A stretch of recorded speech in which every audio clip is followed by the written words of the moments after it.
Welcome to the Thanksgiving Classic episode of the SHODcast. Your host, Sean Klein, alongside me, Matt McKenney, Mike Height, and we also have special guest today, the coach of the Pilgrims in this year's Thanksgiving Classic, Brandon Jarzewski. Brandon, how's it going? Are you excited for Thanksgiving? I don't know if I'm excited for Thanksgiving, but I'm excited for NFL as usual, even though I hate fantasy. Why do you hate it? Your team is doing pretty well this year to get you on top as the coach of the Pilgrims. How can you not hate it, man? It's a stressful thing.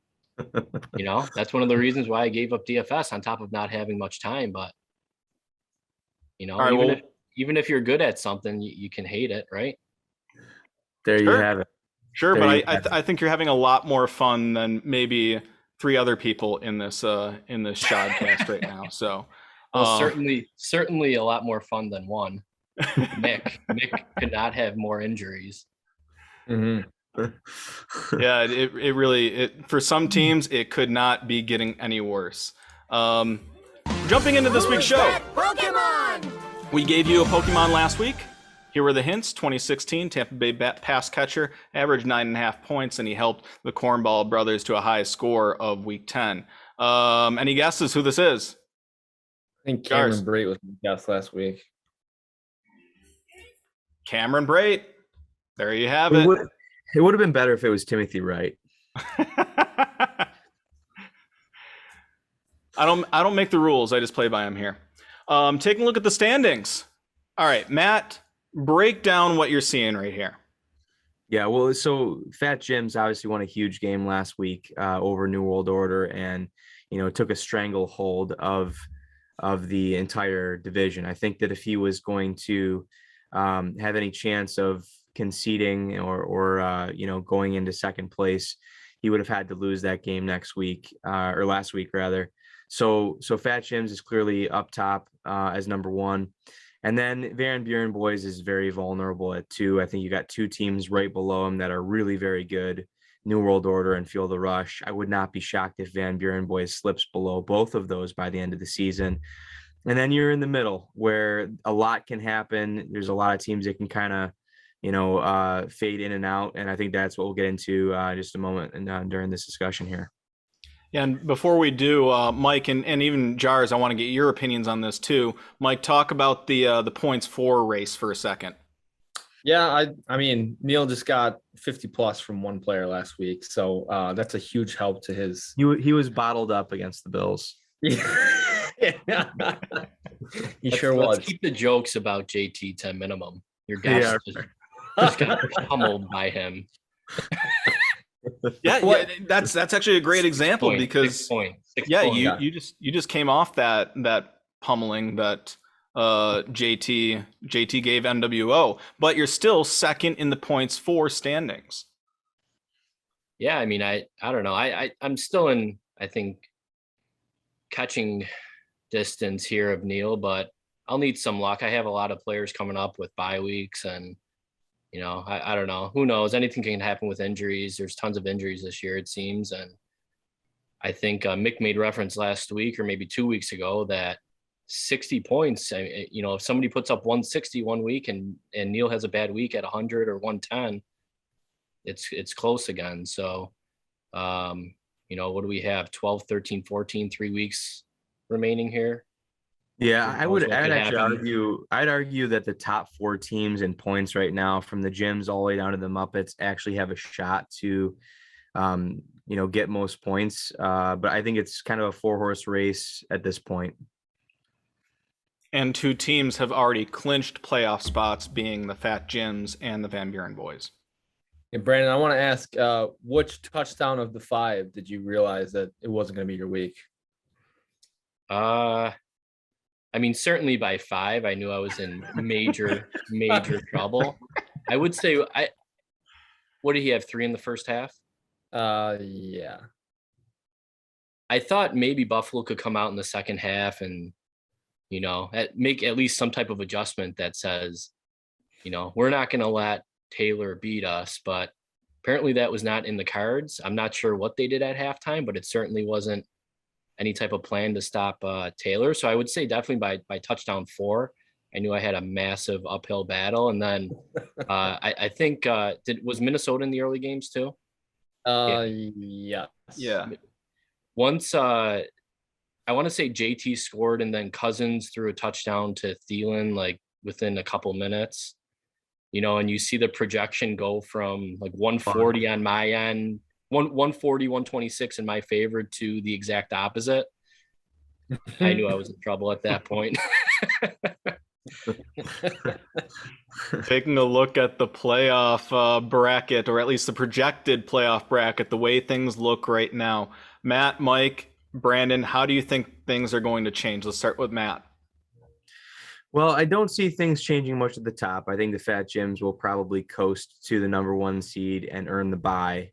However, I think there's a lot of room for movement from there. As I said before, I don't see Van Buren boys staying at the number 2 spot. I think they will slip down, certainly below New World Order, and then possibly even below Feel the Rush.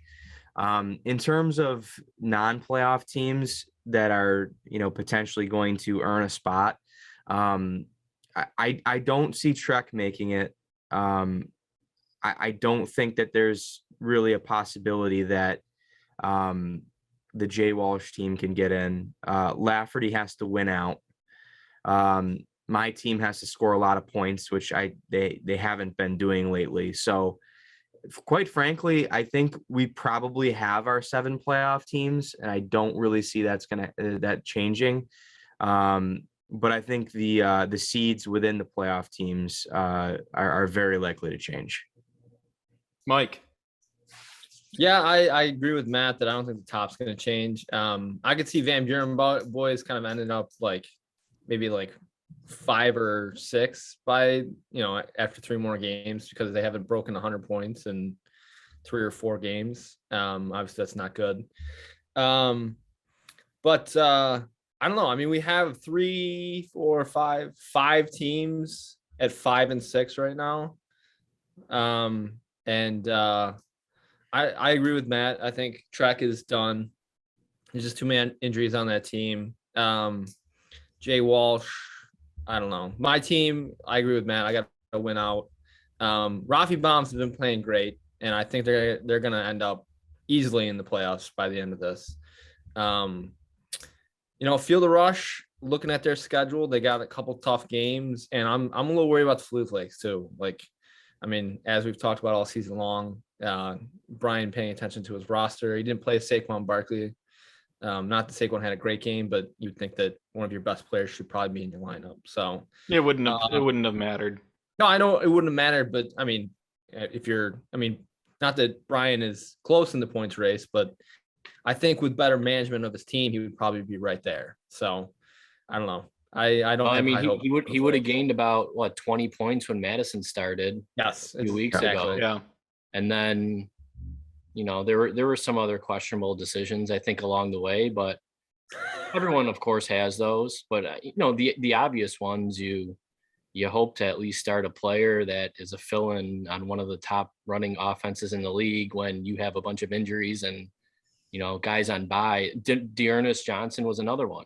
Mm-hmm. Oh, huge, right? Huge. I mean, that was a huge game. I mean, that's a 50-point swing right there for him. So, and I'm sure most teams you could probably point out decisions where it was probably a coin flip, and of course the guy on the bench is the one who scores 40. I know I had one with Connor and Ty Johnson 2 weeks ago or 3 weeks ago when Connor went off for the old 40 burger right on my bench. But I mean, Edmonds got hurt that game, so it's not like you knew he was going to have the entire backfield. Yeah. Well, this is what we're here for. The SHODcast Thanksgiving Classic Selection Show. Here's how it works. We have 2 coaches, one for the natives who will not be joining us tonight, Neil McKenney. He'll be represented by Matthew McKenney here. This is his actual player card. And then Jarzy will be representing the Pilgrims from NWO. As the coach of NWO, you'll be representing the Pilgrims in this year's Thanksgiving Classic. A lot of weight on your shoulders there, Jars. Just a hideous picture. Just an awful picture. It's an amazing I know haircut. look home's gonna love it. And you know what? I actually I got a haircut, got it buzzed, got a new hairdresser. Her name's Tanisha. Can you turn She your did an left? excellent. She did an excellent job on my Oh, yeah. 1.5 buzz, Oh yeah. and she did an excellent job on Austin's haircut too. Even Nice. even the little line too. So you found a winner, huh? Yeah, nothing that's gonna be high and tight like that one in the photo. So what's bigger, the football or the nose? Well, if you ask Lacombe, probably the nose, but you know what? Whatever he says is not going to affect me one way or the other. All right, so here's how it goes. We have the Pilgrims. Each team chooses a quarterback, running back, wide receiver, tight end, 2 flexes, an OP, and a defense. You have Pilgrims and Team Natives. Team Natives will go first. We'll go right down the list with quarterback. And the first person, Matthew, tell me who it is. So it looks like Neil selected Justin Herbert from Muppet Nation. Mike, any feedback on that? I guess it depends which Justin Herbert we get. If we got him from last week where he was throwing all over the field and running, then it's a good pick. If it's been the 3 weeks before that, it could be trouble. Jars. Yeah, I went with Tom Brady here. Nothing spectacular last week against the Giants. He's been solid all season. I think he's both a safe pick and an upside pick. He gets a Colts pass defense that's definitely vulnerable. And I mean, one of my DFS rules of thumb is I like to target teams off blowout wins and play players off blowout losses. So I don't know. I think Colts could be in a letdown spot here. AFC, NFC matchup. I expect some points. Natives running back.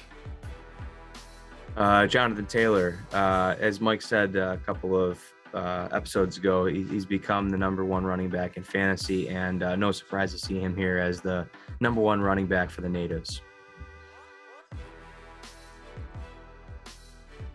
For the Pilgrims. Yeah, we went with Najee Harris here from Jay Walsh. Looking at his roster, it's very thin on options. I'm not even sure I considered anybody else. Let me see here. Yeah, Najee was actually the only one that I had written down from his team, so he kind of pigeonholed me into him. I actually like his matchup this week. Since he beat Pittsburgh early on in the year and called them soft, basically said Pittsburgh didn't even want to play. I think this could be a Pittsburgh win. Najee getting hungry for the Pilgrims. First wide receiver for the Natives, Matthew. It's Cooper Kupp from the Truckers. He's the #1 receiver in football. He's got the best points per game out of any player in fantasy. So, again, not a shock to see him as the #1 receiver for the Natives. Jars, who did you go with? I think my de facto #1 was Tyreek, but he's on a bye week here with KC on untimely bye. So I ended up going with Deebo Samuel. Rough.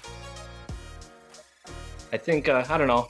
Could be a shootout here. 4 p.m. game. Love the PMR. Deebo seems to be getting some usage in the run game and the pass game. We'll see. Maybe he breaks the old 80-yarder. The second wide receiver for the Natives is Devontae Adams from Fuel the Rush. Very talented, very skilled player. Obviously one of the best receivers in football. So, very deserving of the #2 wide receiver spot for the Natives. And the Pilgrims' choice. Justin Jefferson here. Kind of gives me the mini game stack. Minnesota, San Fran, 4 p.m. PMR. That's kind of where I was leaning there. But obviously Justin Jefferson, top 5, top 7 receiver in the league. Deserving. At the tight end position for the Natives. We have Darren Waller, the second member from Muppet Nation to join the Native squad. Dynamic playmaker, one of the most talented tight ends in the league. So, very deserving as well. And the Pilgrims, who'd they choose? Went with Mark Andrews here. I was kind of a coin flip between Kittle, add to the game stack there, and just hope the game blows up. But I do love the PMR. You got the old Sunday nighter, Baltimore against Cleveland. Let's hope Hollywood Brown is out and hope Lamar Jackson's back and just starts tossing touchdowns to the tight end position, like seems to happen every showdown slate. And that's the second Lafferty player chosen by the Pilgrims. Mike, how you feeling? Good. Feeling good. Like Brandon said, I have high expectations for the 49ers Minnesota game. I'm not hoping that Marquise is out. I still think that Mark Andrews can get there and actually kind of helps him out by taking the top off the defense. But I would say this is really the first player where I would pick the Pilgrims over the Natives so far. Brandon, Natives heading into the flex position. Yeah, we see another player from Fuel the Rush. It's interesting because Alvin Kamara has been battling some injuries lately, but certainly one of the best running backs in the league. And he gets a Bills team that, seems to have some trouble stopping the run. So we'll see what happens with Kamara on Thanksgiving night. And Brandon, who's your choice at flex here? Went with Austin Eckler. Again, Herman's pretty thin on selection choices. I think the only one in consideration was Evans for the QB wide receiver stack. And I don't know, Eckler's got the 40-point upside, even though he's coming off a 40-point game, and we'll see what he does here. The second flex for the Natives. Just a note too, I'm not even sure Kamara's going to play. We'll get to that in a second. We do have backups, just showing the starting squads. The second flex for the Natives. James Robinson from the Charbacues. I think this might be one of the situations where Neil had to make some choices about roster construction with a team that maybe isn't some of the highest scoring or some of the most talented. But to be frank, James Robinson's had a couple good weeks this year, so we'll see if he can bring it this weekend. And the second flex for the Pilgrims. Yeah, this was just a no-brainer pigeonhole choice. Trek is in serious trouble. He doesn't, just looking at his roster, I'm not even sure I would roster another player from his team. He's just decimated with injuries. So, Terry McLaurin, another PMR Monday nighter. Let's hope Heineke starts tossing balls his way. At the OP Superflex, Natives choice. Lamar Jackson. Definitely hard to argue with this one. Just so much upside with what he can do on the ground with his legs. And, he's been pretty effective moving the ball through the air as well. So Van Buren boys needed a representative here, and this is a good choice. For the Pilgrims, who's your rep? Jalen Hurts. I think this was just a no-brainer. He seems to be one of the most hated players, but he's QB1 on the year right now. He just always gets there. If he's not passing for touchdowns, I feel pretty confident like he can get 10 points rushing, a touchdown, 40 yards, or 80, 90 yards, something like that. He's the new Josh Allen. He's like the new Josh Allen of fantasy, I think. He's this year's Josh Allen and this year's 2 years ago Lamar Jackson, right? Yeah. Where you just knew he was always going to get there. And then you also know that he's going to come back down to earth someday. Hopefully not this year. on defense for the Natives. Yeah, so the New England Patriots are the representative for my team is fine. Patriots are one of the better fantasy defenses in the league this year, so I think this makes sense. And speaking of better fantasy defenses, on the Pilgrim side, went with the Bills. Another bounce back situation here. They just got blown up by the Colts. Let's hope they put together something against the Simeon-led Saints. And those are your two full rosters. We'll get into the alternates in just a second. But Mike Height, what do you think of these two rosters as they stand right now? Who's going to win? I think I'm going to go with the Natives. Why?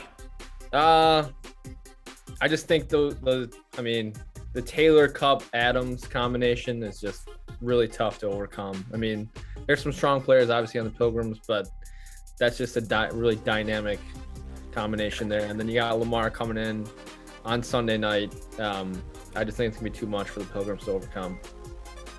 Jars, do you think your team stands a chance this week?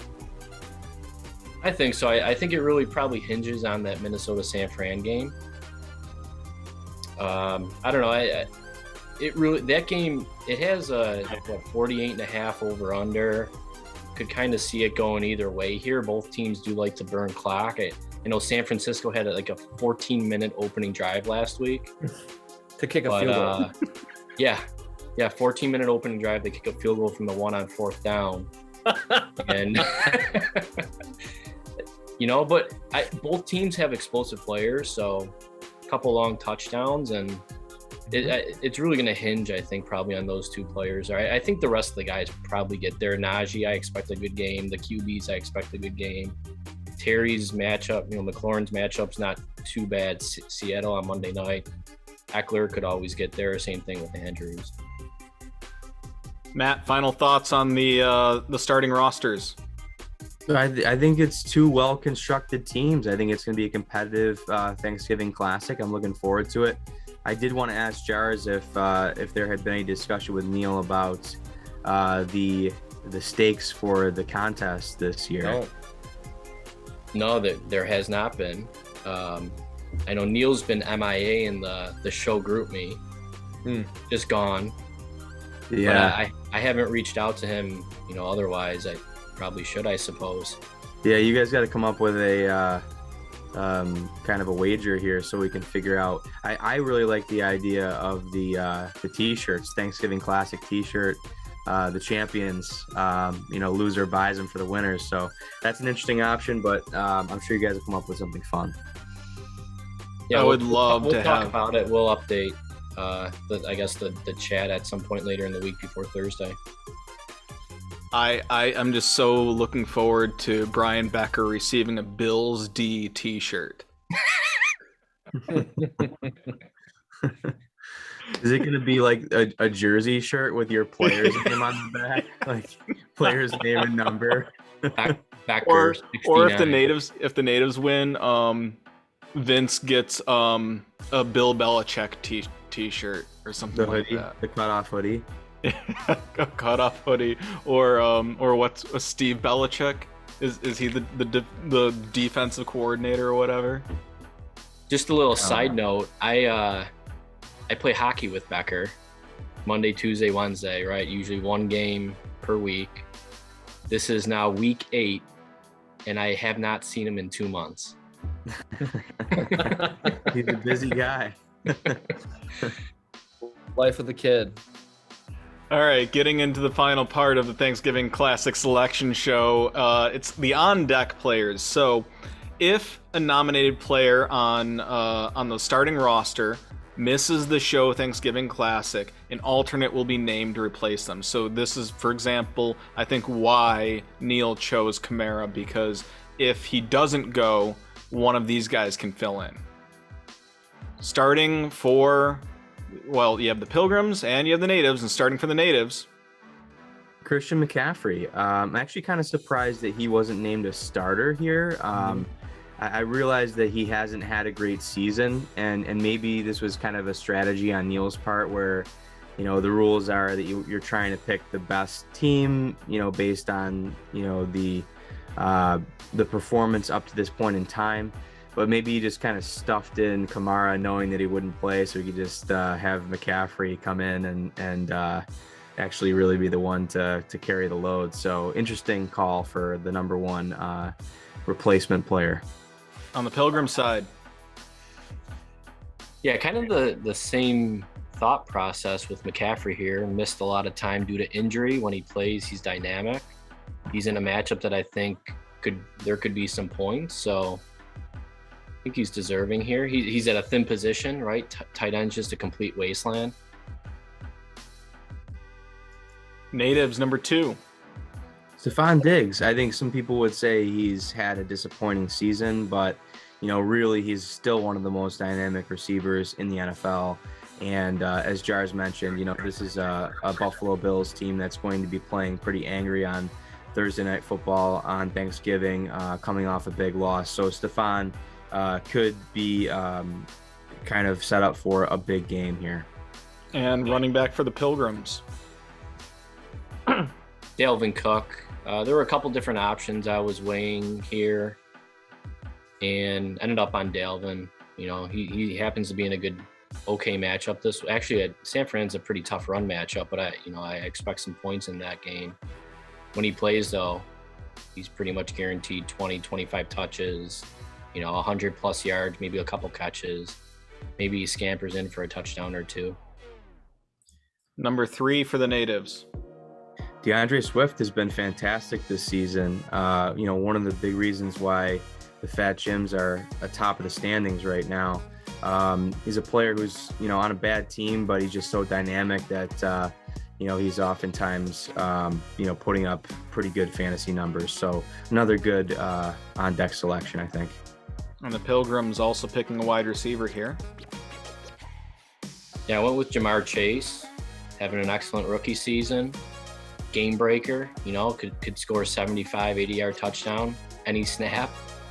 And I actually thought about putting him in over Debo on the starting lineup, but given that Chase had a couple touchdowns, if I recall, week 2 or 3 when they played Pittsburgh, T. Higgins was out that week with an AC sprain. I'm expecting all the Bengals receivers to play here, so I think it could maybe be a letdown spot for the Bengals in general, but also for Chase. And the final backup for the Natives. It's Chris Godwin. He's been one of the best receivers in the league this year, on a very, very good offense with the Tampa Bay Buccaneers. Had another touchdown last night. So, this is another very solid fill-in player. And the last choice for the Pilgrims. Yeah, the kid gets another one in here with Josh Allen. I think it's pretty self-explanatory, right? He has 40, 45 point upside any given week. He's had a few disappointing weeks in a row here. I wouldn't be shocked for him to do something against the Saints defense on Thursday night off a disappointing loss, big blowout loss. So those tend to be the games where he kind of bounces back and all of a sudden he'll put up 4 touchdowns, maybe 3 passing and a rushing touchdown to put up, 30, 35 point effort. I would not be shocked by that. Mike Height, what do you think of these backups, and what do you think of the teams altogether now that you've seen the entire rosters? So knowing the Natives have McCaffrey kind of just waiting in the wind, just in case, something happens with Kamara, which I, at this point, don't expect him to play. So that's a big fill in there. And I love that Brandon is so high on this 49ers Vikings game. So even the fill-ins are half from that game. So I like it. Brandon, now I had a question for you before we move on here. The Josh Allen pick. I don't think Jalen Hurts or Tom Brady are questionable or even thinking about missing this week's game. Was he basically just a tip of the cap choice for you? You never know what can happen with the COVID list, right? Right. I wanted to be my thought process was there could be a COVID announcement on any player, either side. So if it happens to be a quarterback, I want to be able to secure a second quarterback. I think it's an obvious advantage to starting a quarterback in the Superflex, even if he's a crappy quarterback generally. So, I don't know. I don't think anyone's going to miss on my side, but you never know. So that was kind of my thought process, was just in case to secure a player at each position. And, if we get the bad luck of COVID, not only do we get to see some COVID pills here, but the Pilgrims are going to be secured on the starting lineup side. So let me ask a question. If there's a player who misses the game, and we get, notification before the game starts that a player is going to miss, and one of these backup players is going to be selected, is it the coach's choice again to kind of plug in whichever player he thinks most appropriate in that situation? Is that the way this is going here? I believe that's how the rules read, yes. Okay. That's how I interpreted the press release sent out by the commissioner this week. Did we vote on it last year?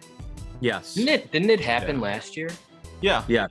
Yeah. Yeah, that was stout chugs. Yeah. It was a vote. I mean, if somebody misses, did a player not miss last year and get subbed in? I don't know about that. I'm not sure. Yeah, I don't remember it happening last year, but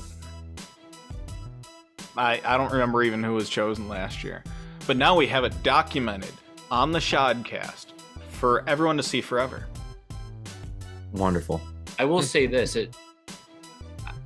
if I have to chug a stout, I might puke. I mean, you have no one to blame but yourself, though. Well, I mean, 3 of the teams really didn't offer much. Brandon, I have to say I'm upset you didn't go all upside and just put Chase and Allen in there, just going for the most amount of points possible. Well, part of it was I had to start McLaurin, right? Oh, you have to have a representative. Yeah. So, well, we're gonna get into some of those teams right here, and Jars, we'd love it if you stay with us through the power rankings here. Coming in at number 14, Armin Tamzarian. Any thoughts? Armin stinks. Armin's bad. I mean, he's not a good team. He's winning games. You know, it's shocking to see, but this is a team that's really, really awful. So, you know, we felt he deserved the 14 seed, even though he's got 6 wins, I think. No, he has 4 wins. Whatever. He's got too many wins. I mean, honestly, I've never seen worse quarterback play in Superflex. He's trotting out right now Trevor Lawrence and Baker Mayfield. At one point, it was Mayfield and Zach Wilson weekly. Your upside with those 2 quarterback combinations is about 20 points. That's a problem. Oh, yeah. Armin. Poor Armin. I played him in week 1 and it just wasn't a good game. and even last week he had 1, 2, 3, 4 players, 5 players, 6 players score, 7 players score under 10 points. Oh my God. I don't know, but that's why they're in 14. At number 13, we have a guest too. We're on here. You want to wave to everyone? Say hi. Hey. Oh, she's too shy. She's having a little bit of a meltdown. Do you want to announce who's at number 13? How about we have Mike Height do it instead? We got Jay Walsh here. Yeah, I mean they're at 5 and 6 right now. They're in like 9th place, I believe. But I don't see them staying there. It's just not much coming from this team. You know, Brandon just said it. Not a lot to choose from when making the lineup, and I don't really have high expectations for this team for the rest of the season. Well, at number 12, we see our first Natives team. My team is fine. Gets the next spot here, and I think there's a little bit of a jump up from the bottom where he was last week. I believe he was the 14th. Yeah, he was number 14. And this week he jumps up, and I think in large part because Christian McCaffrey is finally healthy and putting up some good fantasy points. So always a little bit more dangerous when you have a player that's that good. Mm-hmm. Jars getting fantasy secrets whispered to his ears right now. At number 11, he was just she actually just mentioned how she expects the grill to be fired up for the barbecues. The barbecues at number 11. You have I think Mahomes and Kelsey on bye for the Charbs. Yeah. He better hope that propane tank is filled, because I could see it running out this week. Yeah, he's got to win. He's got to win. There's no way around. If his hope of an improbable ascension to playoff glory is definitely going to be completely squashed by one single solitary loss. So he has to win. Speaking of teams that have to win. Yeah, we got Trek here. Brandon was talking about earlier, just so many injuries on this team. I don't know. It's just an absolute free fall. I mean, early in the season, they were one of the best teams in the league, but I could see them dropping even further by the end of the season. Who knows? Playoff percentage for Trek is down to 10%. Yeah.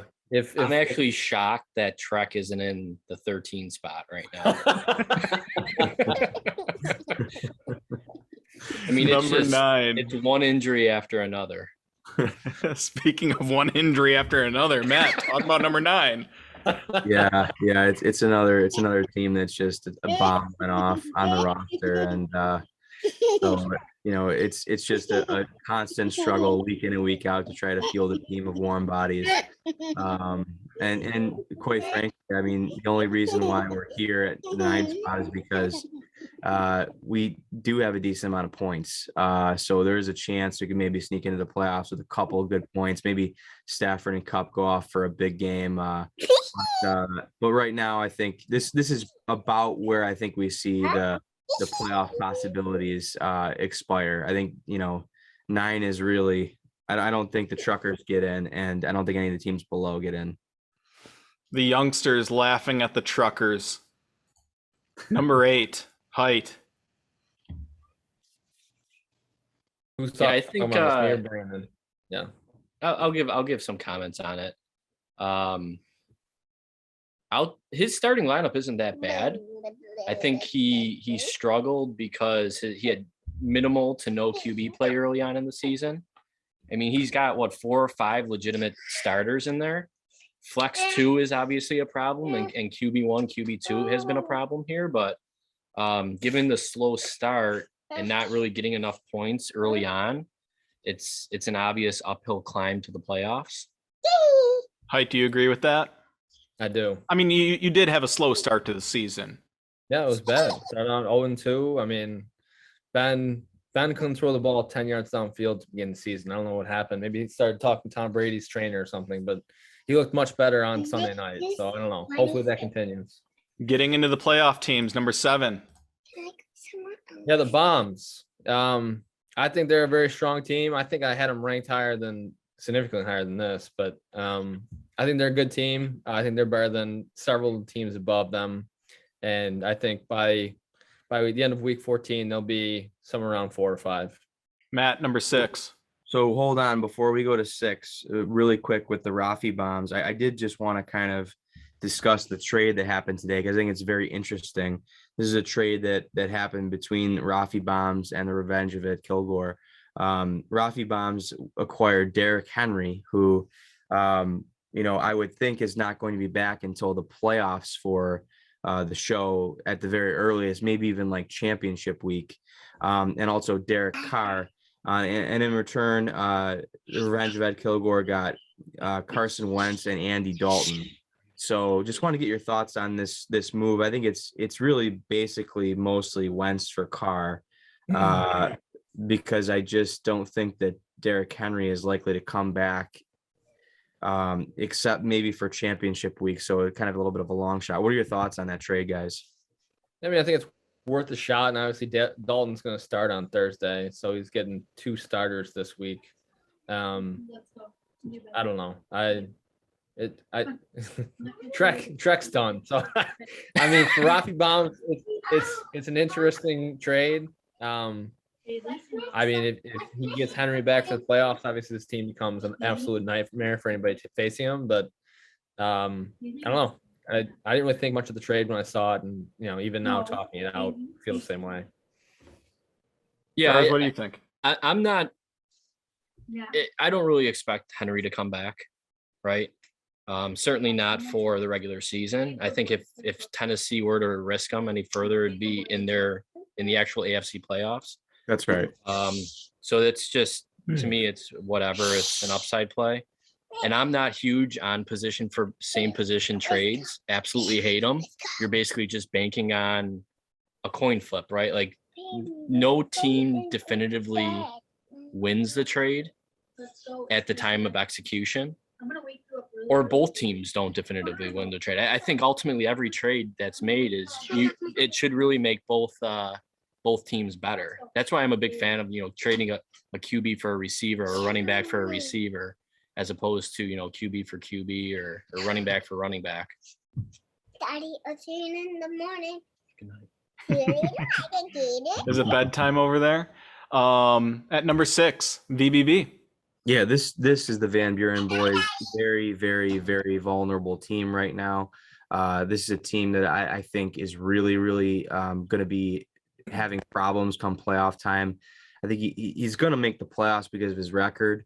But this is a team that I think very well could be selected, maybe by Brandon's team in the first round of the playoffs, and just try to, put him out of his misery because he's just careening downhill here. So Yeah, I wanted like a quick discussion about just what went wrong with this team. I mean, they were playing so well early in the season. Just what changed? He lost a viable running back option. So he lost Carson. Then it was Herbert kind of was a stopgate. And, now, I mean, he doesn't really even have a platoon type guy, somebody who maybe you can bank on for 7-8 points. I mean, his starting running back legitimately could be a 0 weekly, which is a problem. Yeah, and his depth is not.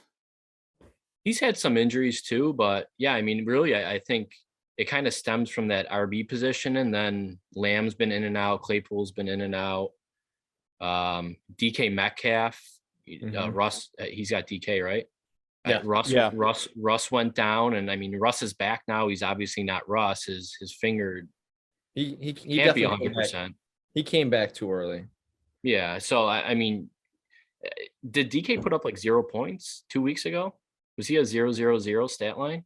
I mean, he had like it up nothing. now. The lowest he scored this year was 2 weeks ago at Green Bay, where he had just 3 receptions for 26 yards. That's 5.6 points.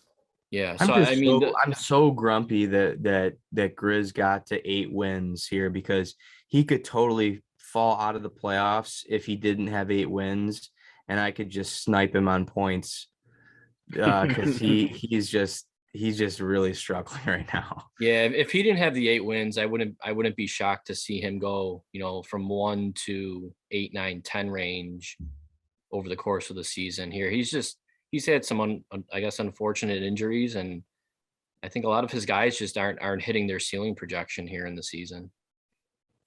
Moving on to number 5. The Nation. That's me. Yeah, I think the Nation's a pretty strong team. You're fielding a legitimate starter in every spot, if I can recall. You definitely have some upside guys. You have a ton of points on the season. I would say that you're certainly a threat in the playoffs. All right. Well, hopefully you keep that in mind when it comes down to that selection time, because I don't want to be playing you. At number 4. Flakes. I don't know. They're kind of squeaking by right now. They're at 6-5. I mean, the Bills have not been playing well for 4 weeks now, which I think is a big part of why the Flakes kind of been on a bit of a skid. I love how we relate the Flakes to the Bills. Like, I mean, his team is half Bills. Why wouldn't we? So I don't know. I mean, again, this goes back to, I think Brian's team on paper is extremely talented. He just needs to pay attention to the squad and make the right lineup decisions, which I just don't have faith in him doing. This week he's playing against NWO. So Jars, do you think are you scared of his team right now? If I'm looking at the projections, he's currently favored by 2.1 points. Yeah, I think on a name basis, his team looks scary, but when you look underneath the hood, there's some problems here, right? Like you see Saquon coming off a high ankle sprain, that probably affects him the rest of the way here. Who knows how Freddie Kitchens going forward is going to use him? maybe they're just going to feed him, and if his leg falls off, it falls off. I have Jamar Chase in a ton of leagues, and I think he's kind of running lucky, or had been running lucky. He had a lot of long touchdowns. He's not getting a ton of red zone usage. It's actually been Higgins, but Higgins, like every game he draws a 45-yard pass interference, gets 0 points for it, and then Mixon gets a 10-yard rushing touchdown. Well, I mean, we're No. fine with that, but yeah. I can't say I'm happy about that, but you know, I don't know. Chase has been running real hot. Lockett was another one affected by the Russ injury, kind of been all downhill since then. I know he had a good game last week. Fournette's just been solid, just, you know, unappreciated, I think, in general. Allen, like you mentioned, Buffalo's been struggling. Tight end, Knox is whatever, like at almost every tight end in the league. And when Chubb plays, Chubb's good. Currently, he's only starting, as of right now, 3 Buffalo Bills on his starting roster. Only 3. Only 3. Well, I'm hoping for. Well, I guess I'm against the Bills' defense here because he has them. So Yep. If I had to trade it, I'd hope for all defensive points and minimal, you know, Allen to Knox points. Big defensive game, huh? At number 3, Feel the Rush. Yeah. So Feel the Rush is another scary team here. Again, I think I mentioned last SHODcast that you know, they, along with NWO and Fat Jims, I think are the class of the show. And Feel the Rush is just very scary with their receiver lineup here. So this is a team that I think is poised to win another trophy. I think they definitely are in contention. We'll just see if they can get it done. Yeah. The crazy thing is that he's got Ridley just sitting on IR right now. No idea of when he's actually coming back. So, And number 2, we have Brandon here. Very good team. I think by far it's just Neil's in his own tier and then Brandon's in his own tier, and then we move on from there. So very good team. You know, they're gonna have a tough matchup this week against Flu Flakes. I think they're gonna pull it out, but I don't know. It's gonna be fun these last 3 weeks. See what happens. Brandon, you got 2 players on buys, James Conner and Tyreek Hill. Obviously outside of Colt McCoy too, but what's the player that's been getting it done for you this year? I think, well, it's really been my QB play and Tyreek. You know, so my QB play typically shows up weekly. I'm usually around, I don't know, 40, 50 points, sometimes more. And then you have the weeks where Tyreek goes off for about a 50 spot and wins me the matchup, or he'll score 10 and I lose by 5 points, like 140 to 135 or something like that, you know? Other than that, I have, you know, just solid play. I don't know. I have a lot of guys that really aren't hit outside of Hunter Henry. I don't have, I guess Connor has a lot of touchdowns, but AJ Brown, Waddle, Higgins, they just don't score touchdowns or haven't been scoring touchdowns. And I think touchdowns ultimately is what you're chasing in fantasy, right? So you're calling for regression based on usage, and you hope that your guys hit the touchdown. And when you get those touchdowns, those are the money games, right? That's when you're putting up 140, 150, 160 and makes your team tough to beat. Speaking of tough to beat, the toughest team to beat in the league this year, and the number 1 ranked SHODcast in the SHODcast power rankings, Fat Jims. Fat Jims are a good team. You know, we talked a lot about their running back crew, but I think I want to call attention this week to the Vikings connection here with Kirk Cousins and Adam Thielen. I mean, they quietly have been very, very productive, very, very consistent. You know, Cousins is kind of knocked around, you know, as being kind of a subpar quarterback. And I think in a lot of circumstances that's true, you know, in real life. But from a fantasy perspective, he's actually very reliable. So I think it fits well with the upside that his running backs bring on a week-to-week basis. I mean, I think on Cousins, it kind of coincides with Jefferson just saying he needs the football, and since they started throwing the ball, good things have been happening. So yeah, well, and Thielen's putting up big numbers too, though. Like Thielen's a very reliable. I think isn't he top 10? Thielen is currently number 10. Yes. Yeah. So I mean, that's nothing to shake a stick at. It's pretty good. Yeah, I think Neil just has a good floor ceiling combo team here, right? You got JT and Swift. They're always going to get there, and as we've seen last week, JT offers the 50-point upside. That's a week winner. That's a week winner. And then Godwin, Thielen, solid. Henderson's kind of fallen off here. I think typically his big weeks though coincide with good quarterback play. So Ryan and Cousins are both susceptible to single digit or negative weeks. And when he gets, those 250-yard, 2-touchdown games, like that's just adding to maybe one of those other guys hitting ceiling projections. He's getting the floor from the quarterback. He's going to score a lot of points then. The only thing I will say about the Fat Gyms here is they're very susceptible to injury. If just one or two injuries happen, but then again, this could be any team too. So if one or two injuries happen, I'm just looking at his bench. It's sort of, I don't know, not that comfortable.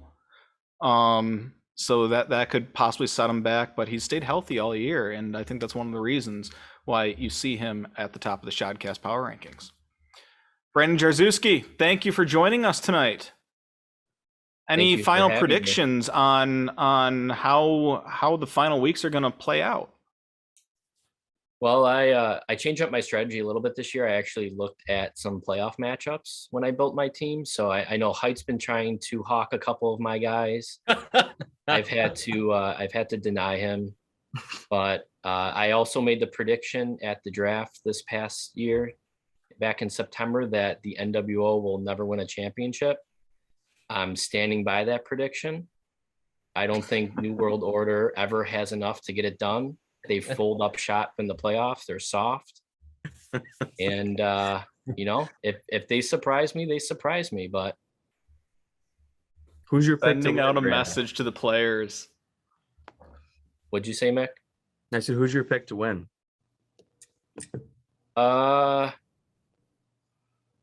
Honestly, I think the team that I wouldn't want to play right now is Rafi Bombs. As crazy as that sounds. Maybe it doesn't sound crazy. No. He had some bad sit-start decisions early on, really bad ones, and that hurt him, obviously, with points. But he does have, a good combo of floor ceiling type players, and a lot of those guys are hitting right now. Kittle's healthy, right? So tight end's now a unit of strength for him. I think his weak spot is going to be quarterback, but the rest of his team, I mean, he's putting out Dalvin, Debo. Who else does he have at running back? He's got AJ Dillon currently.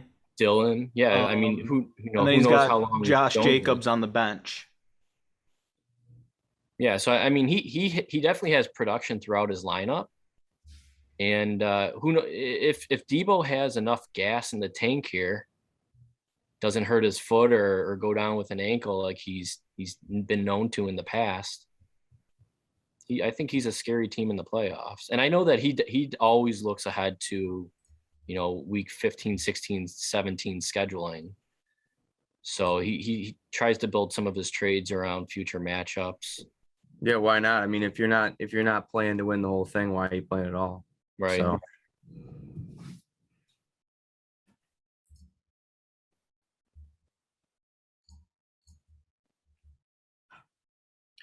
Gentlemen, are you looking at me to move it along here? Yeah, man, this is your job. Sorry, I was looking at another screen trying to study up myself. Sleepy mind today. Sleepy mind. Jars, I know you got to get out of here for a hockey game. Anything else that you want to say? Any predictions on this week's matchup with the Pilgrims and Natives? Yeah, I think what team am I? You're the Pilgrims. I think Pilgrims. But by the way, I don't know if we went over this, but the Natives are the 7 original teams to the show, and the Pilgrims are the 7 later teams. Yeah, I think the Natives have the obvious heading into the week projection advantage here. They probably have a better ceiling projection, but I think it probably comes down to Pilgrim quarterback play, believe it or not, which happens to be my quarterbacks. If Brady goes off, if Hurts goes off, I think that's probably a strong base. But Kupp has pretty much been scoring 30 a week. McCaffrey's good for 30. JT's been good for 30. Like, you're already talking 90 points on the natives there potentially.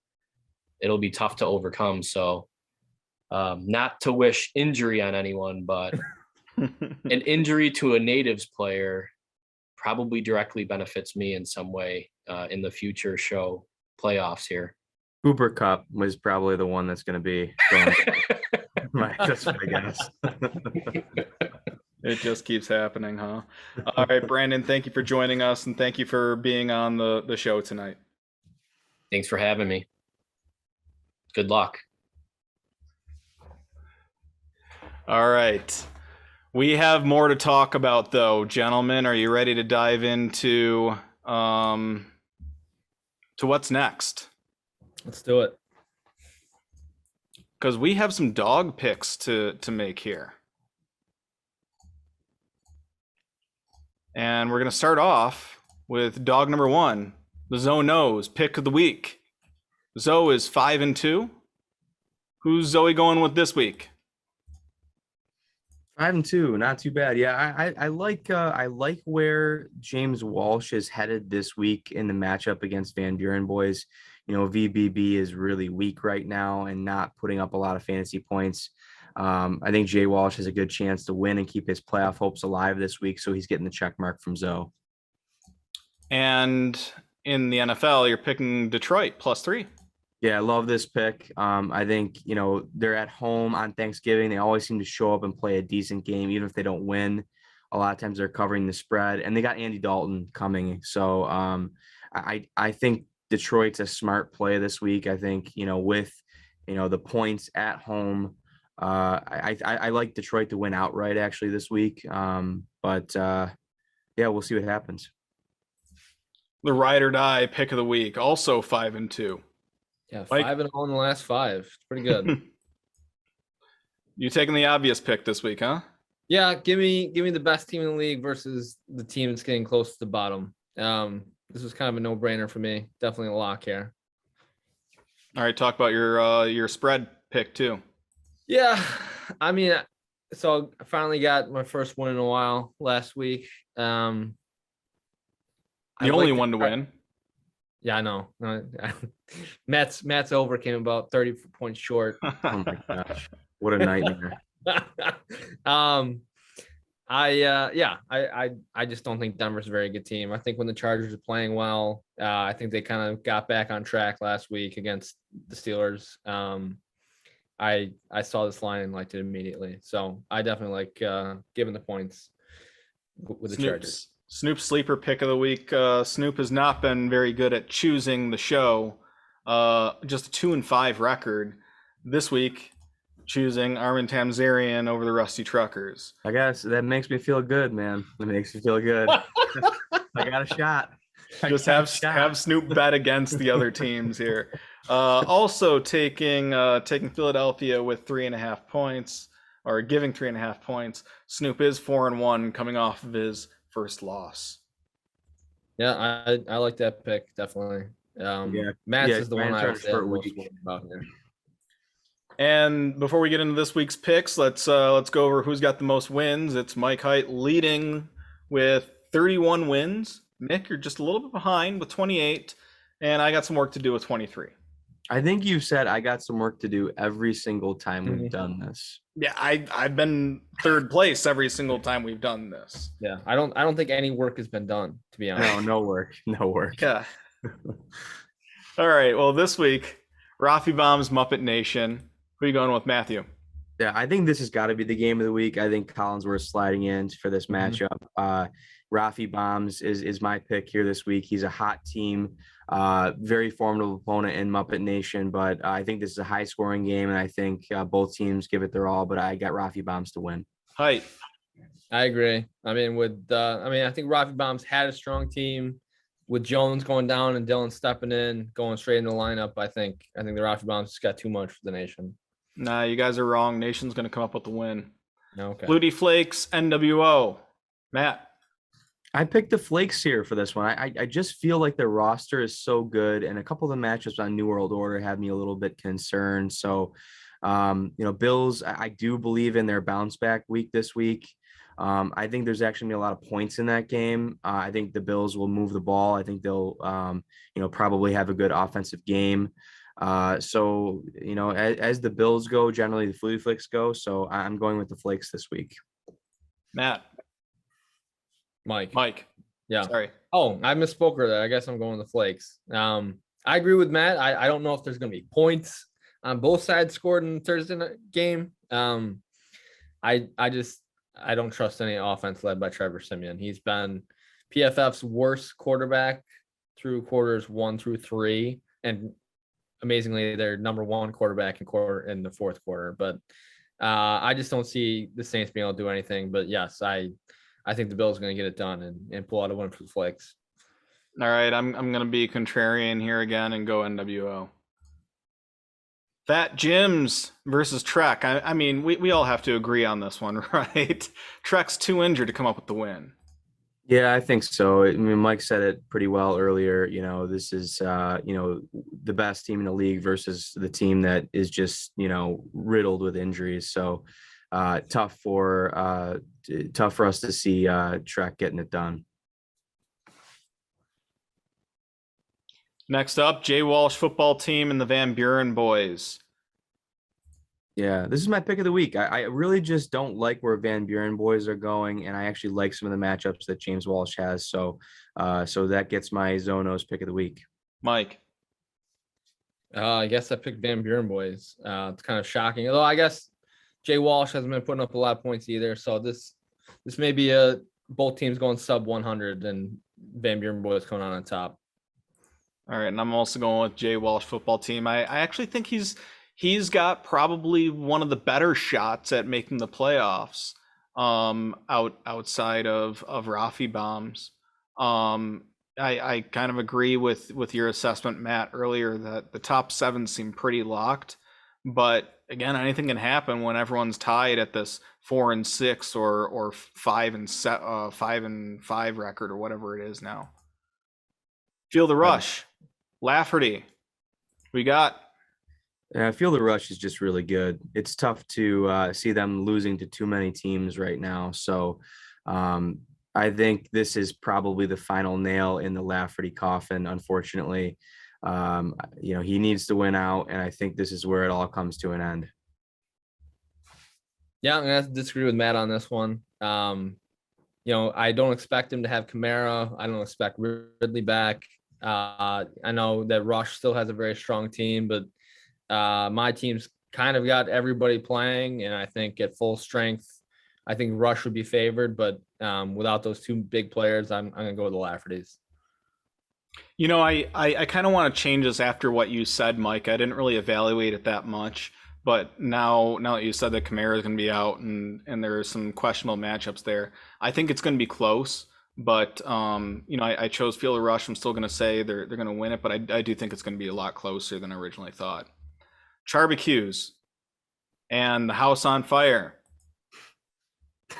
Yeah, I love the Charbs. I mean, I think they're kind of exciting right now. They're actually putting up some good points, and my team is fine. Did get a win last week and scored some points, but I don't know. Maybe this is just an emotional pick with the Charbacues just kind of rising from the ashes and kind of making this improbable playoff push. So I'll go with the Charbs, I guess. Yeah, I unfortunately see the Charbs miracle 3-game win streak coming to an end here, unfortunately. My team's fine. It's got McCaffrey back. I mean, that's a guaranteed 25 plus points a week. I don't think it's gonna be a blowout, but I think without Mahomes, without Kelsey, I just don't think there's enough firepower. There's not enough spice left in those Charbacues. So I'm gonna go with my team is fine. I'm going to go with Charbacues just because every time I've bet with Vince on this, he's lost. So I think the only way to reverse that jinx that I feel really bad about is by betting against him here. Going with the Charbs, firing up the grill this weekend. Last game of the week, the Truckers against Armin Tamzarian. Yeah, this is another kind of big game and a tough game to pick. I think a lot of the game will come down to what type of bench decisions I can throw out there for the Truckers, but a lot of good upside on my team, so I'm going with the Truckers. I think it's going to be an upset win here. Yes, I'm also going the Truckers. Getting Stafford back, obviously Cup coming back, it's going to be huge. I mean, Matt's team put a pretty valiant effort given the roster he put up there last week. 70. So I broke 70. Yeah. That was my goal. You know what?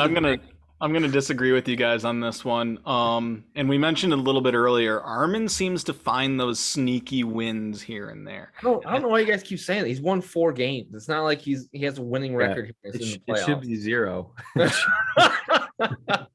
I think that's kind of the point. Is he's got 4 wins. He probably shouldn't, but here's an opportunity for him to get 5 where he probably doesn't deserve it.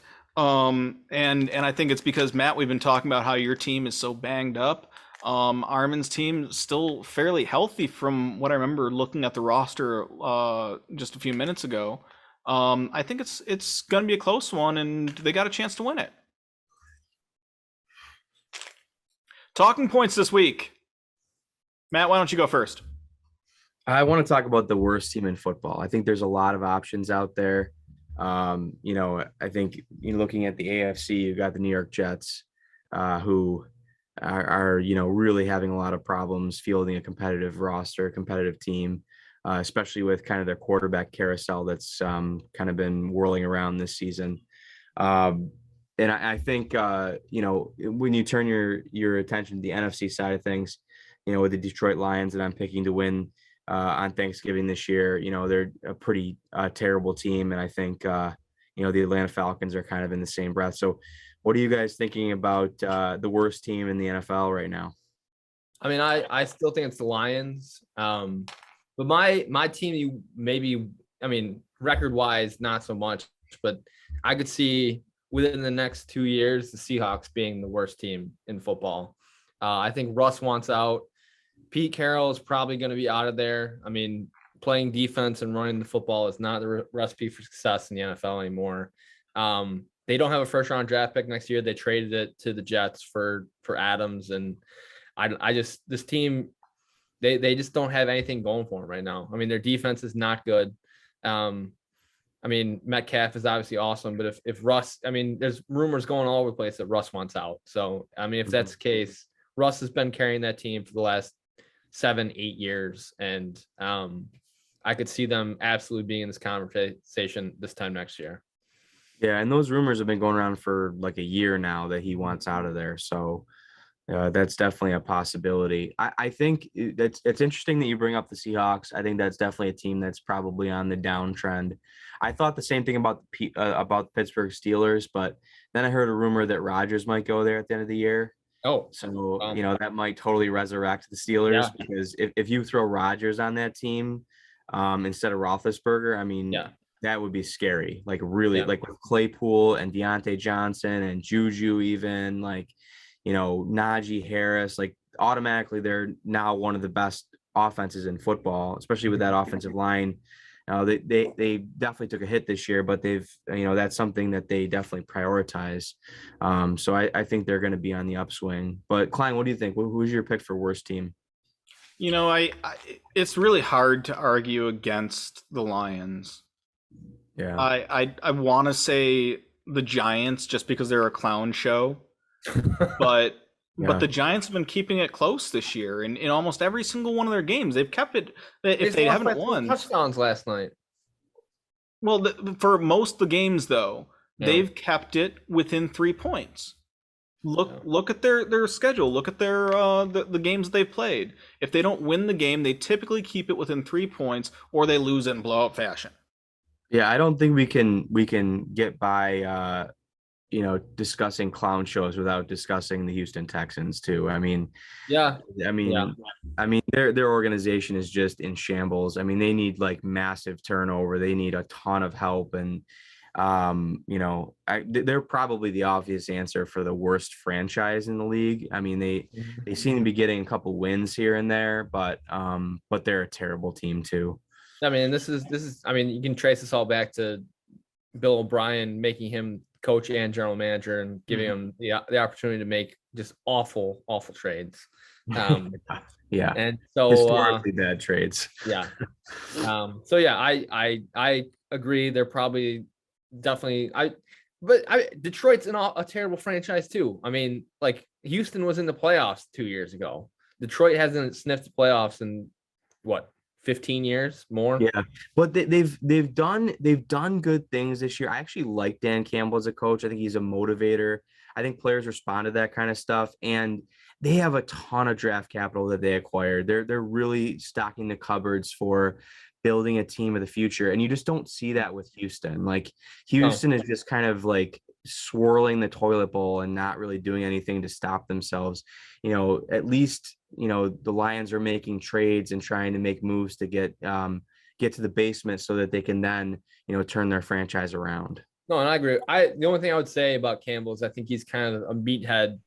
Yes, a motivator, but I do think that kind of loses its luster after a year. It's kind of cliche, that's true. I agree that's true. But if the players continue to respond to him and he continue, like, it's 1 year. If they have one bad year and then they start getting some traction next year, say they win 7 games next year, that's a big deal. And then it becomes a little bit more of hey, like we're on the upswing here and we believe in this. So, but I agree. I agree on the Houston thing. I mean, they don't have a first round draft pick yet next year. The Dolphins have it, and at this point, it's looking like it's going to be a top 5 draft pick. So, right. I don't know. It's you're right. It's a terribly run organization. All the stuff with Watson before the season.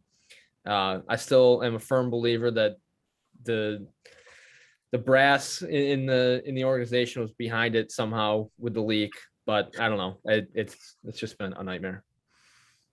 Early season overreactions.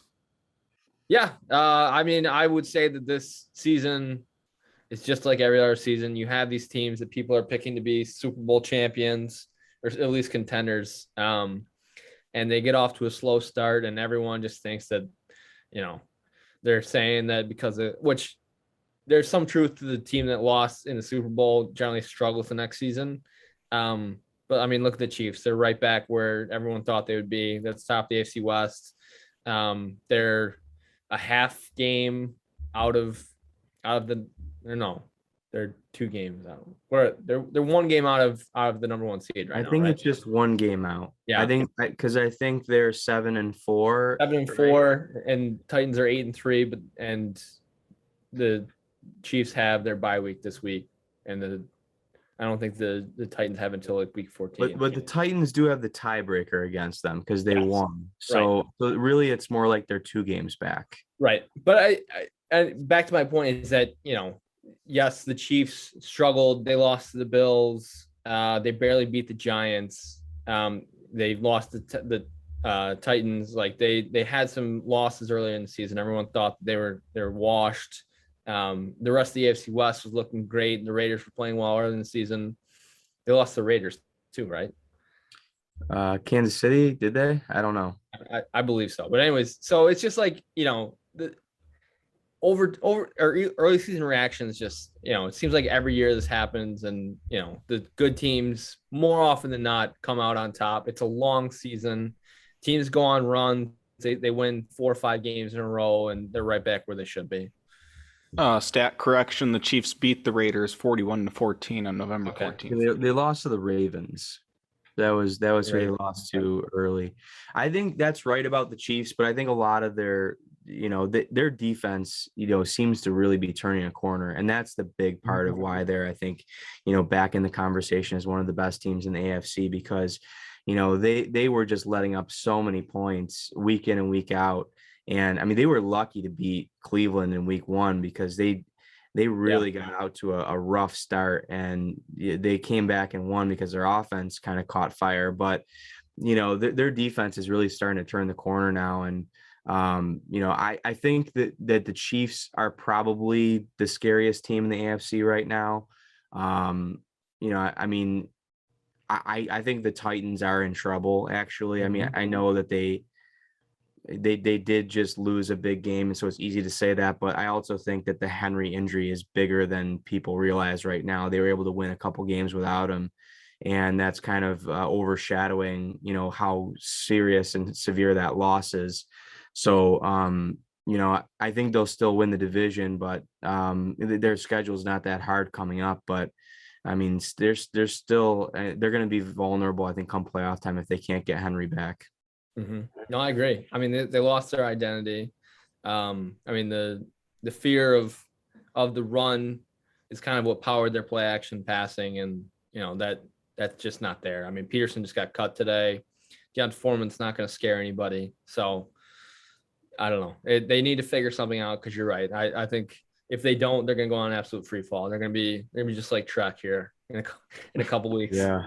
Well, real quick before we get into the next talking point, I think we were talking about a lot of AFC teams with overreacting, but I think we got to talk about the Packers. I mean, they lost week 1, and everybody was flipping out saying, "Oh, the Packers are terrible." I think it was actually a very winnable game too, I believe. I don't remember who they lost to, but and then all of a sudden they rattle off like 7 straight or something. So yeah, it was against New Orleans.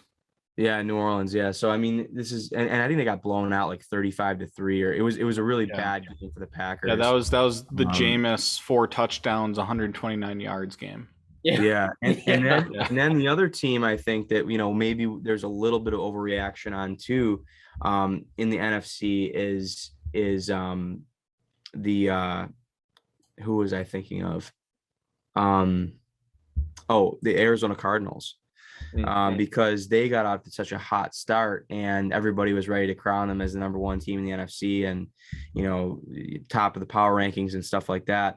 And I think they're starting to come down to earth a little bit, and a lot of this is because Kyler hasn't been totally healthy. But Hopkins too, right? But I mean, even still, they still have a tough division. I think if you look at their schedule the rest of the way through, I think they got a couple tough games, and it's going to be tough for them to get the number 1 seed in the NFC. I think it's funny that you bring up the Cardinals, because I remember there was a time, and I don't feel like it was that long ago, when the NFC West was clearly the worst division in all of sports. Well, it wasn't even like a question. And now it's arguably one of the most competitive divisions in the NFL. Yeah, I think it's the most competitive in the NFL. Mm-hmm. And you got the Cardinals, Rams, 49ers, Seahawks, all of those teams have either made the playoffs in the last 2 years or should have made the playoffs in the last 2 years. So a lot of great teams there. But this is also the Thanksgiving show, so we don't have to talk about football. We can talk about Thanksgiving sides. What are your favorites, Matt? Oh gosh, well, so I'm a bit, as you guys know, and probably most people in the show know, Thanksgiving is my favorite holiday. I love it. Nice to be able to kind of relax, spend time with family, watch football, play some board games or whatever. It's just a very, relaxing, fun time. And the food is awesome. I love, all the foods in Thanksgiving. And I want to throw it out there that I'm a huge proponent of turkey. I know everybody hates turkey and says it's horrible and overrated and stuff, but I love turkey. But if we're talking sides, I think I got to go really standard and just go with mashed potatoes and stuffing. I mean, how can you beat it with all the carbohydrate?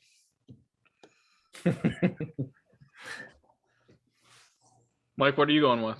Yeah, I don't know if I could be. I mean, Matt is my best friend in the world, but this is one of the things that this in politics, I would say, are some of the things that we differ most on. But love for turkey. I just Thanksgiving in general. I mean, I love the holiday in the sense that I like growing up. My dad, we would always go to my dad's side, and he had 7 brothers and sisters, and they all had a bunch of kids. So it was always just insane, but it was always a ton of fun getting together. But the food itself, I mean, the turkey was always dry and gross, and stuffing is like mush, and like the only really part of the stuffing that I'll eat is like the stuff right on the edge that's like crunchy.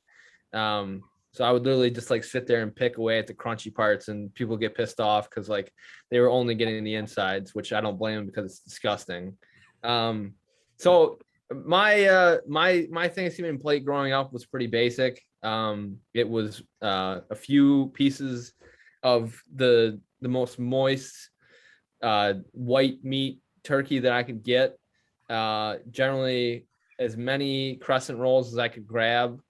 And then depending on who made the mashed potatoes, maybe get a scoop of that. And then it was just biding my time until dessert came, because in my opinion, Thanksgiving food is trash. I mean, it's maybe marginally better than Christmas food, because generally, in my experience, ham is what's served at Christmas. And I mean, of all the parts of the pig to eat, ham is by far the worst. So yeah, just the next month of holidays for me, food wise, is just absolutely miserable. We should have prefaced this talking point with the fact that you have the palate of a toddler. Oh, without a doubt. There's no argument here. He's come a long way, though, believe it or not. It's true. A long way. It's very true. I mean, your go-to meal is what? Chicken nuggets, chicken tenders. Absolutely, make them almost every day in the air fryer, and they're delicious. This year I'm gonna try something different this year, because I do disagree with Matt on one subject, and it's turkey. Turkey is absolutely garbage to me. I don't like it. It makes me sleepy. It's stringy. It's not even good. Like, if you really think about it, turkey is not good. The only reason why you think it's good is because you've had it on Thanksgiving so many years, and it's the only meat there. And you're like, oh, okay, yeah, I'll eat that. So this year I'm actually gonna try. I'm just gonna do a rotisserie chicken instead of a turkey. I like it. I will say, in the last year, I've switched to ground turkey for making tacos and like goulash and stuff like that. And I actually think it's better than ground beef. Okay. But just straight up turkey, no thank you. Yeah, I'm just not a big fan of straight up turkey. Like I said, I'm gonna try replacing it this year. Maybe I hate it. Maybe I want to go back to turkey next year. I think what are your sides? I didn't hear your sides yet. The sides would definitely be like a chunky mashed potato with the skins on too. Oh, I like love skin. I like skins on. That's good. I'm a skin fan as well. Skin on mashed potatoes, and I'm also a stuffing fan, but I'm really picky about it. Like, I only do stovetop. If you do that homemade stuffing shit where you're throwing in fruits or raisins or nuts or whatever the hell else, no, I don't like that. If there's stuff in my stuffing that I was not expecting, I'm. And you were just talking about the palate of a child too. It's funny that you say that.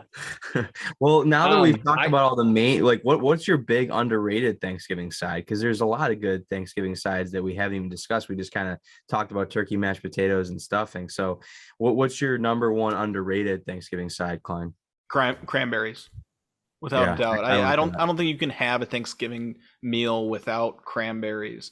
And even on the leftovers, it tastes so good as like sort of like a butter that you put on the sandwich, and then you put your lettuce and your turkey and everything on there. Maybe even some stuffing in there too, and put it all into a sandwich. Oh, it's so good. Cranberries. I like it. I think I would probably, this is something that I think kind of gets overlooked a little bit, but really it's important, especially if you are not a big turkey fan. But the gravy, having a good gravy that's the right consistency and flavorful, I think, elevates a Thanksgiving dish quite a bit too. What do you think, Mike? Crescent rolls, anything else? Crescent rolls are definitely my number one. I think, you talking about gravy just goes to prove my point even more. Just that if you need some other substance to add moisture to your meat, then you shouldn't be eating it. I mean, the key word was elevate, though. You could still have, a good meat and then add to it with a good gravy or a good sauce. So, for example, if you go and get your filet mignon is great on its own, but if you have a nice, truffle butter to go on top of that, doesn't that make it just a little bit better? That's not rehydrating the steak, though. It's a good analogy. It's a good analogy. Let's move on.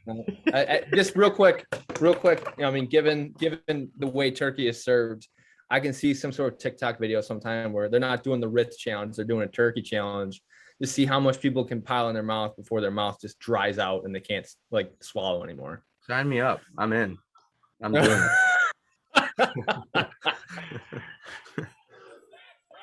Oh, all right. Wrapping up the show, we have some hints to give you.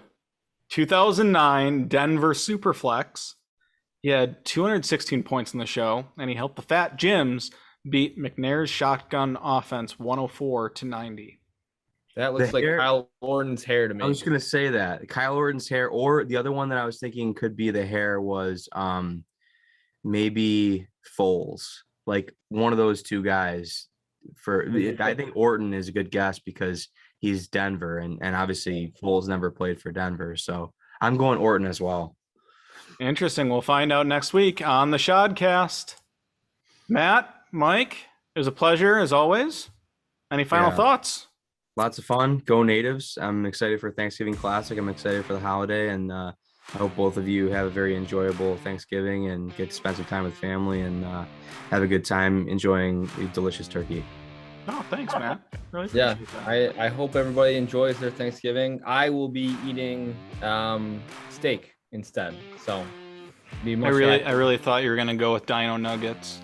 well, I mean, I'll probably have them on Friday, but yeah, happy to see that the Lafferty's got two players on the Pilgrims, and I'm looking forward to it. I mean, I think Brandon picked a very good squad. I just you don't have Taylor or Cup on that team, so we'll see what happens. All right, everyone. Good luck and happy Thanksgiving.